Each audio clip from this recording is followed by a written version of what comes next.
One hand, he came in the corner at the 6th round and said, my hand is hurting.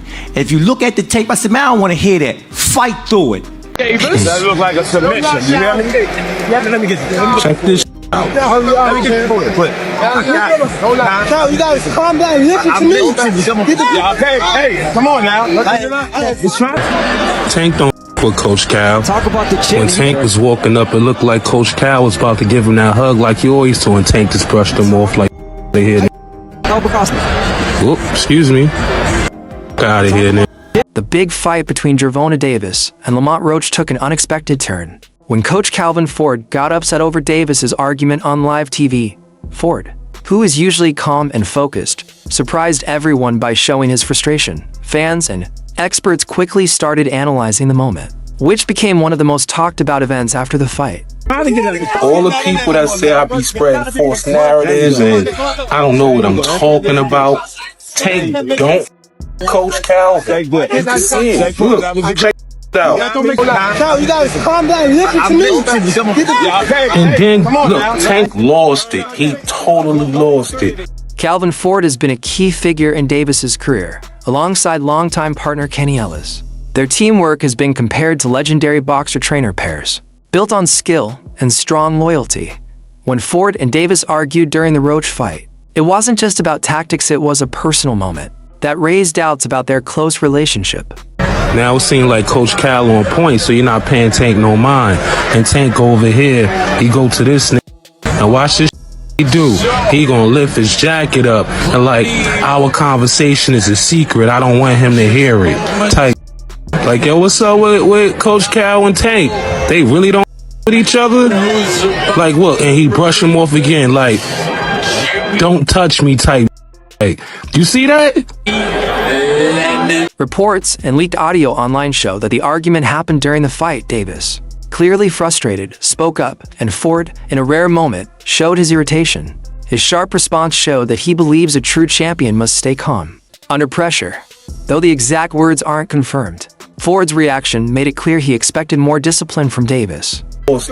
How he telling the person that taught him how to box who he should be listening to? Tank done lost it. The money, all that went to his head. Twitter done went to his head.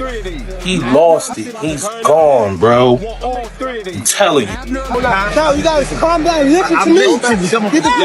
Hey, come on now. Videos of Ford's reaction spread quickly on social media, causing debate among fans. Some agreed with his tough approach, saying it was needed at this level.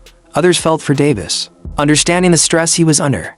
Experts noted that while the argument stood out, it showed how intense boxing is. Ford later explained that missing from Davis's corner wasn't a permanent change, but just a temporary shift. He assured that their training routine remained the same a few weeks before the fight. Davis spoke highly of Ford and even got a tattoo of his coach's name. However, Ford was not in Davis's corner on March 1st, a decision that may have affected Davis's fight. Fans were surprised not to see the usual team of Davis, Ford, and Ellis together. Instead, Barry Hunter took over as Davis's trainer, which shocked many. While the reason for the change is still unclear, Ford later explained in an interview with Fight Hub TV. Davis led his second PBC Amazon Prime Video PPV event at Barclays Center, which featured 2 exciting title fights. Ford said, "I'm still involved, just in a different way." He reflected on the Davis-Roach fight, recalling their sparring history and praising Roach's toughness. Ford insisted that their main training remains unchanged and dismissed rumors of a split. He said stepping back helped Davis understand their relationship better, as time apart can strengthen bonds. Barry Hunter also reassured fans that the coaching team was still strong. He explained that Davis had trained with different coaches before, so Ford's absence wasn't a big deal. Hunter, who has known Davis since his amateur days, compared their team to a family and blamed social media for spreading false information. While Davis's coaching setup may change again, this situation reminds everyone that even the best teams face challenges. Roger never got trainer of the year when Floyd was fighter of the year. Yeah. His dad never got trainer of the year. So, I've been openly expressing that.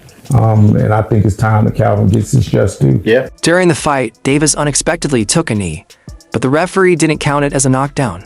This gave Davis a short break to wipe his eyes, leading to controversy about the referee's call. The match ended in a majority draw, with 2 judges scoring at 114 to 114 and one giving Davis 115 to 113. If the knockdown had been counted, Roach might have won. The commission stood by the referee's decision, saying a technical issue prevented them from reviewing the replay immediately. Davis later explained that oil from his hair got into his eyes, making him kneel voluntarily. Even though the commission refused to change the result, they admitted they need to fix technical issues to avoid similar problems in the future.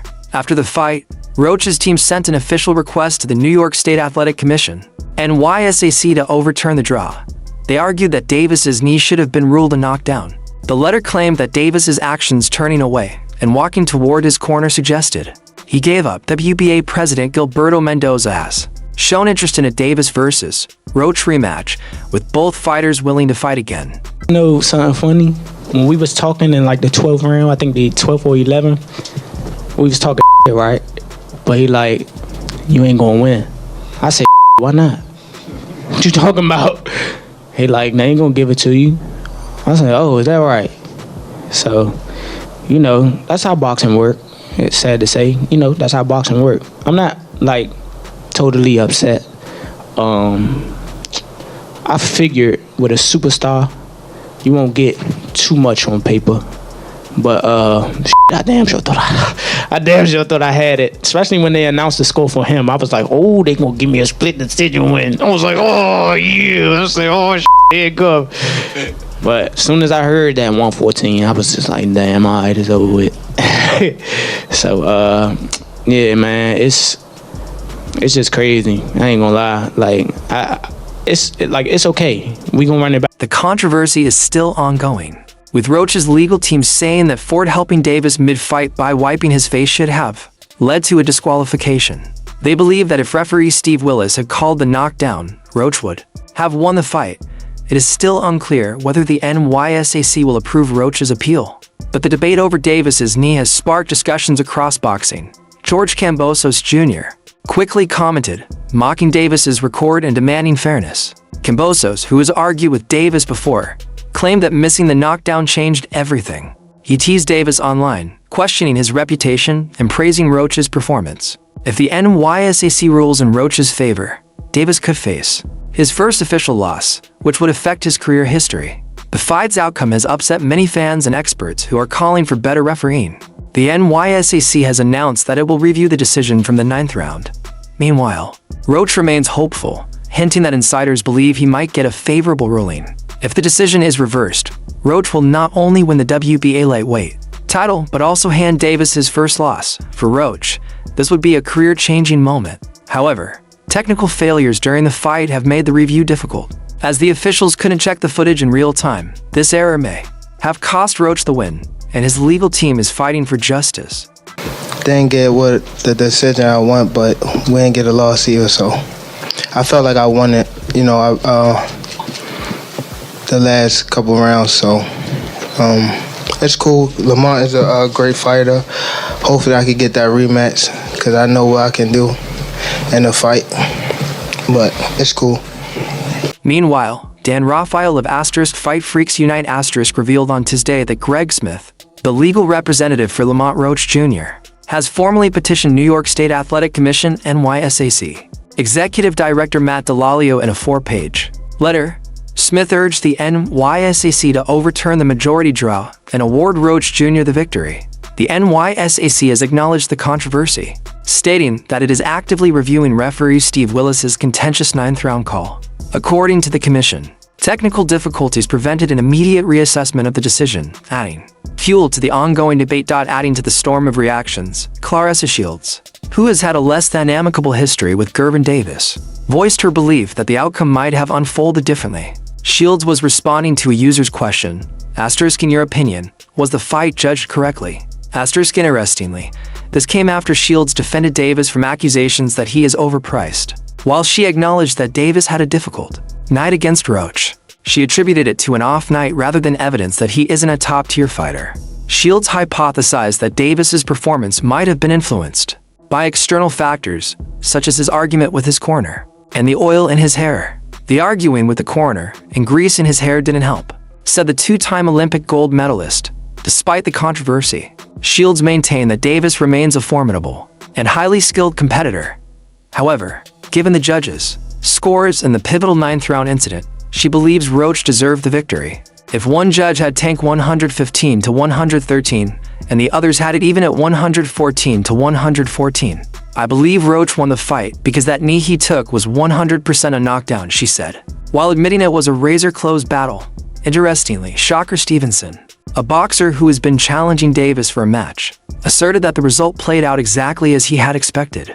After the fight, the WBC lightweight champion took to X, formerly Twitter, to reveal, I made at least $20,000 tonight on Lamont. When asked who he thought won the fight, Stevenson told Fight Hub TV Lamont, we're going to see if the Tank fight happens for him. I'm the best fighter in boxing. I've been saying this. I think he got overconfident. I think he was thinking Lamont wasn't that good. I told everybody how I thought the fight was going to go, and the fight went exactly how I said. Stevenson wasn't alone in his assessment. Terence Crawford, another rival of Davis, also made his position clear. The multi-division champion contended that Roach won, and that the knee should have been ruled a knockdown. Let's see what happens. Crawford said, echoing the sentiment that Roach was robbed. He even referenced a well-known moment from Floyd Mayweather's career, when Mayweather touched the canvas in 2001 due to an injured hand, prompting a mandatory knockdown count. Crawford argued that Davis's knee should have been treated similarly. Floyd Mayweather's uncle, Jeff Mayweather, also weighed in on the controversy. On the Mayweather channel Jeff expressed his dissatisfaction with how the fight was handled. If you go by the rules of boxing, it was a knockdown. That's what they're doing their boxing, so yeah, it's supposed to count as a knockdown, he said. While Jeff acknowledged that Roach's strike wasn't powerful enough to render Davis unconscious, he emphasized that Davis's voluntary knee should have been penalized. One thing in boxing is that there are shots that people get hit with, and then it's a delayed reaction. I wouldn't say that because I don't think the punch was that big. It wasn't a knockout punch or anything like that. But still, when you take the consideration of doing that on your own, you're supposed to be penalized for it. Jeff also criticized referee Steve Willis for his handling of the situation, pointing out that Willis started an 8-count but stopped midway and allowed Davis's corner to assist him without permission. There were a few things that were pretty bad in that fight, Jeff stated, expressing his disappointment in the officiating. Since the bout, referee Steve Willis has faced intense scrutiny. Even Turkish President Recep Tayyip Erdogan took a swipe at the New York official, though Jeff Mayweather noted that Willis is human and may have gotten caught up in the moment. You've got to make him accountable for both of those situations because that's his job. Jeff clarified. His criticism is echoed by many in the boxing world. Claressa Shields tweeted, how much they paying the ref? This is crazy. Ryan Garcia also expressed his frustration on X, writing, Lamont won that. Not calling that knockdown is the wildest thing I've ever seen in boxing. That type of stuff makes boxing look bad. Meanwhile, Davis maintains that victory was unjustly stripped from him, suggesting he was the rightful winner. In a now-deleted post on X, Davis wrote, they took the fight from me and made it a draw because I did that expletive knee. But I landed the most punches in the fight. He didn't even hit me with a punch when I took the knee. I get it though, I shouldn't have done that. But that hair grease was burning my eyes. As the controversy continues to unfold, the boxing world remains divided. The NYSAC's review could have significant implications for both fighters, potentially altering the outcome of the fight and reshaping their legacies. For now, the debate rages on, highlighting the high stakes and intense drama that make boxing one of the most captivating sports in the world.